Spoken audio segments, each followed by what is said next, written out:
Are you struggling to wipe the lobby as killer? Or maybe you're fairly decent at the game, but you're here to get some extra knowledge on these killers. Either way, I'm here to tell you about 3 tips for every single killer, along with some general tips to help you win all of your games. Starting with Jason Vorhees. Remember to always utilize your mobility. His Q ability, Lake Mist, is an extremely powerful mobility move, along with stealth, allowing you to pressure multiple survivors at the same time and patrol gens extremely efficiently.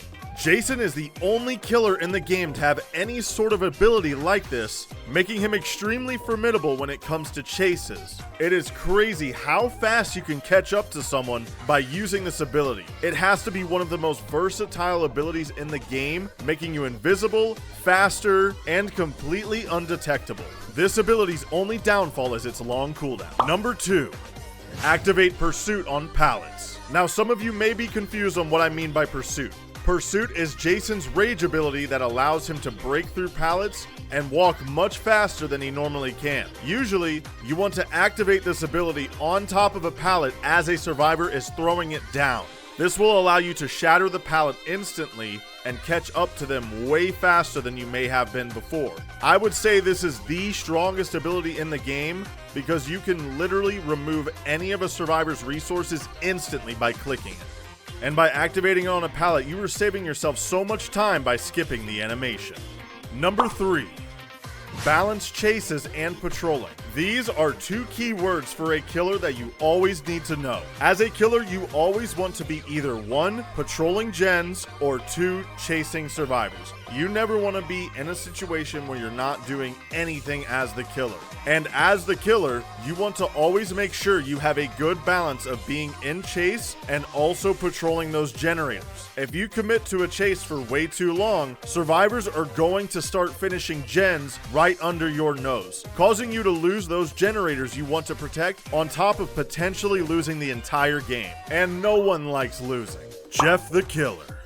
Always pressure survivors early. Jeff is not one of the killers in the game that can be used as a snowball type killer. You need to hit the survivors fast and you need to hit them hard. You need to make sure that the survivors are beyond recovery in your first frenzy of the game. Doing so makes it to where you have constant pressure and you do not give the survivors any chance to breathe during the entire game. You want to be on top of them constantly. Do not, and I mean do not, let them get heavy gen pressure on you as Jeff. You want to be in control at all times to ensure that victory. Keep every survivor busy as long as you can. Number 2. Do not use Frenzy for mobility. As much as it may seem worth it to use Frenzy to get around the map, you always want to avoid doing this unless there is some sort of special situation where you might need it. Frenzy is your main and only ability on Jeff, so you do not want to be wasting it. Always ensure that you are near a survivor before using this ability. If you know that you can make it to that survivor in time, go ahead and pop it. But if you don't think you can make it there in time, you're only wasting your ability and going to suffer from that stun before you can even hit that survivor. As you play Jeff more, you'll get a feel of when and when not to use this. Number 3. Chain your frenzy when applicable. This one should be fairly obvious, but just in case you don't know and you play Jeff the Killer, every single survivor you hit gives you a speed boost. If you hit 4 survivors, the last one you hit will be knocked instantly. It is a very strong ability, however, it takes a lot of effort to actually hit this, and also depends on the survivor's positioning, which is why perks like Shadow Trace are extremely important when it comes to Jeff. These allow you in the early game to catch survivors off guard so they don't have a chance to run away before you can gather them up in a group. Jacket. Maximize every mask's value. Jacket is a very special killer in the fact that he has the potential to either be the best killer in the game or the worst killer in the game, depending on what mask you get. So, always make sure to get the most value out of it as you possibly can. Whenever you have a really good mask, those are the times you want to commit to chases and actually try to get those survivors down. When you don't have the best mask or something that will not help you at all, that's when you usually just want to patrol gens. It's a real shame that this killer relies so heavily on RNG. I personally don't like this part of his kit. I think they should revamp him, but let me know what you think in the comments. Number 2. Change your playstyle depending on the mask you have. Jacket has 6 masks that aren't his default mask. Every single one of these can offer a very unique playstyle that you can adapt to. Rat Mask, you usually want to play like you're Michael Myers. You have that stealth aspect. You usually want to sneak up on survivors and go from gen to gen trying to get some free hits. Other masks like Tiger Mask, you want to play super aggressive and get that value as fast as you can before you lose that mask. That one shot is absolutely huge, but you will never guarantee to get that mask. You could play a whole match of Jacket and not get Chainsaw or Tiger Mask a single time. Number 3. Do not overcommit to a chase. This can apply to multiple killers, though Jacket being one of those few that it does apply to. You never want to overcommit to a survivor and spend too much time away from generators, allowing survivors to get tons of progress. Jacket is a very good killer in chase depending on what mask you have. Bear in mind what mask you have when you're making the decision whether or not to drop that chase or continue and try to get that down on that survivor. I see a lot of newer players trying to chase one single survivor for way too long. If you chase one survivor who's looping you into oblivion, never do that. It's what they want. The Abyss Walker. Use your wave on starting gens. The Abyss Walker is a killer that excels when the player has substantial map knowledge. A lot of his abilities are specific to knowing room layouts, palettes, all of those types of things. When you start to master map knowledge, you will become an absolute force with the Abyss Walker. This also applies to survivor spawns. You will learn those extremely quickly. They never change in this game. I haven't seen them be random. It depends on what map variation and what map you're on. And you can easily use that to your advantage with the Abyss Walker. So remember to always pay attention to their spawns. Number 2. Use wave in tight areas.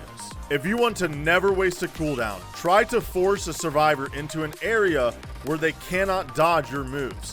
If you're in a long hallway or a survivor is running towards a window or a pallet, use your wave to always hit that survivor. You will always know where to aim if they're going towards a vault or a pallet. There is zero possibility you could miss unless your timing is off. This will ensure an easy hit almost every single time. The slowness that you apply to them will last so long, you will catch up to them within seconds. To make this more consistent, you can always try to chase the survivor to these types of areas. Number 3. Only lunge when out of sight or when survivors vault. As everyone knows, you are able to dodge the Abyss Walker's lunge by crouching. If you only utilize this move when survivors are vaulting or when they can't see you, they will not have a chance to duck under this lunge, guaranteeing you a hit almost every single time if your timing is correct. There is sometimes an exception, however. When a survivor is in front of you going upstairs, they can sometimes still be hit by the lunge because of the elevation. This is just one of many interactions in this game that could alter an entire round, but I don't expect you guys to remember all of them, though it's good to know. The hidden. Do not always ability dump. Okay, so first, what is ability dumping? Ability dumping on hidden is what I call the jump stab attack. This is what almost every single freaking hidden does, I swear to you. But it's not a bad thing to do. It's good to guarantee a hit with this whenever you need to do it. I see a lot of other hidden players doing this when they don't even need to use the jump and they can just hit someone with a stab. If you can save that jump to catch back up to them for the second hit, do it. You don't always have to use both your abilities just to get a single hit. If they are far enough away for you to actually need them both, go ahead. Otherwise, save one. Number 2. Avoid jumping unsafe pallets. You might ask, what is an unsafe pallet, Smash? An unsafe pallet is any pallet on the map that the killer can easily mind game you on. Most of these pallets will have a very small object between them and the pallet. Usually a killer can get to both sides fairly quickly, and it is super easy for them to trick you to vault over and get a free hit on you. These are the type of pallets that you really don't want to waste your abilities on because there's almost zero point. If you could just mind game them, why would you use an ability that could get you so much more value like on a god palette? Efficiently using your abilities is the key to victory. Number 3. Remember to be unpredictable. Hidden is kind of one of those killers that rely on being very random on what playstyle you're choosing. Many survivors will choose to counter a hidden's jump on a pallet by standing close to that pallet. I personally run Brutal Strength to counter this, making that a very unpredictable thing that I could do. Now, once they adapt to that playstyle and start to run away from the pallet thinking I'm going to break it, then I will choose to jump the pallet, utilizing my abilities and keeping my playstyle very unpredictable. This applies to every killer. Never allow your opponent to adapt to you. Michael Myers. Prioritize building up.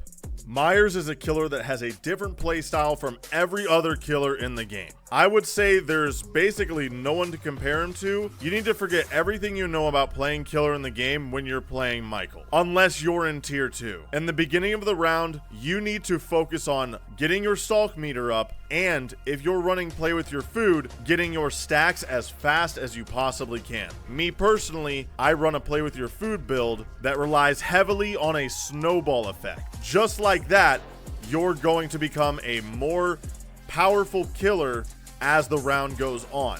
Number 2, adopt a ping pong playstyle. This continues off what I said before about Michael being different from any other killer. While playing Myers, you really want to take advantage of his stealth. Don't stay in one spot for too long. Go back and forth between locations where survivors have frequently been so that you may continue using your stealth ability to your advantage. Michael is not the best in chase whenever he is in tier 1, so be mindful of that and change targets frequently to catch them off guard. And that's where the ping pong analogy really comes in. You're basically going back and forth like a ping pong ball between each survivor, always changing targets. Number 3, know when to use the grab. Once you reach full stalk with Michael, you unlock this grab ability. I would argue this is Michael's most powerful ability. His stealth is cool and it is useful. However, this ability is able to bypass parry daggers. It leaves a survivor hindered, which means they cannot heal for, I think, 90 seconds. And it also does not use stacks of play with your food, meaning you keep your speed boost even if you use this move, which you can use to down survivors. You may also combo the grab by throwing them into a corner and then M1ing them to get basically a one-shot knock. The Veil. Position survivors for spear throws. As I said before, you are the killer. You can most of the time choose where you chase a survivor to. With the Veil, a very good strategy if you're struggling to hit your spears is trying to chase a survivor to a pallet or a window. This will almost guarantee a hit with a spear as long as you're aiming correctly. It will make it much easier to hit these spears because you will know exactly where to aim that spear at. This not only works on pallets and windows, but also long hallways like on Bloodbath or other maps that just have skinny corridor type areas. Moral of the story, think smarter, not harder. Number 2, you don't always have to use her spears. Don't worry guys, I know just how satisfying it can be to hit some crazy shots with Veil. We've all been there. But sometimes you need to put the spear away and just use your M1s. If you can catch up to a survivor, don't use your spears. There's no point in barrel stuffing yourself to where you can't hit a shot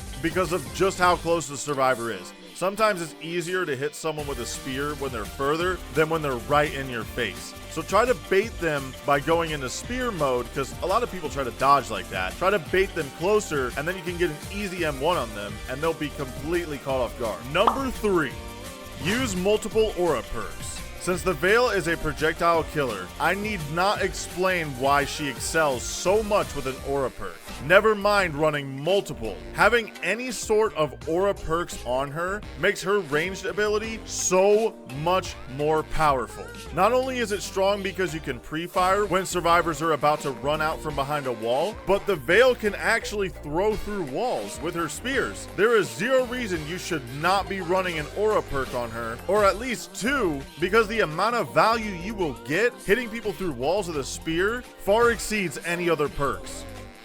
General tips. Bait using your red stain. Every killer that isn't a stealth killer has a red stain in front of them. It is a red cone-shaped light that protrudes out in front of you. A survivor usually uses this light to tell when you're coming around a corner. So it's your job to utilize this to trick the survivor. If you begin using this tech, you will soon realize how easy it is to get hits on some of the loops in this game. As long as you bait the light while you're walking backwards, a survivor will have that split second where they make the wrong move and take a hit from you that they normally shouldn't have if you hadn't baited your light. Never forget you have this. Number 2, play for a 3-gen setup. This is probably the most important tip as a killer that you should know by far. This tip will win you more games than any other thing in this list, I promise you that. So right here we have a 3-gen setup on Valdolobos Village. As the killer, you want to protect this with your life. If you're having heavy gen pressure, you cannot let survivors get gens done that are in this close proximity to each other. Do not worry if it seems like they're getting a lot of generators done. As long as there's 3 generators left, there will always be 1 generator left for the survivors to finish. Number 3, pick out the weakest links. This may be another obvious thing for some of you guys who are more experienced, but as a newer player, don't try to chase the best player in the lobby. They might frustrate you and emote on you, stuff like that, but as long as you go for the people who aren't as good and get them out of the game, you will still be able to kill those better people as long as you follow some of the other tips I gave you in this video. You don't always have to go for the biggest fish in the pond. Sometimes to catch that big fish, you have to get practice with the smaller ones. Now obviously I'm not saying to tunnel any survivors, but be smart about who you chase. Alright guys, that was 3 tips for every killer along with some bonus tips. I do hope y'all enjoyed, and I hope y'all have a great rest of your day. Peace out.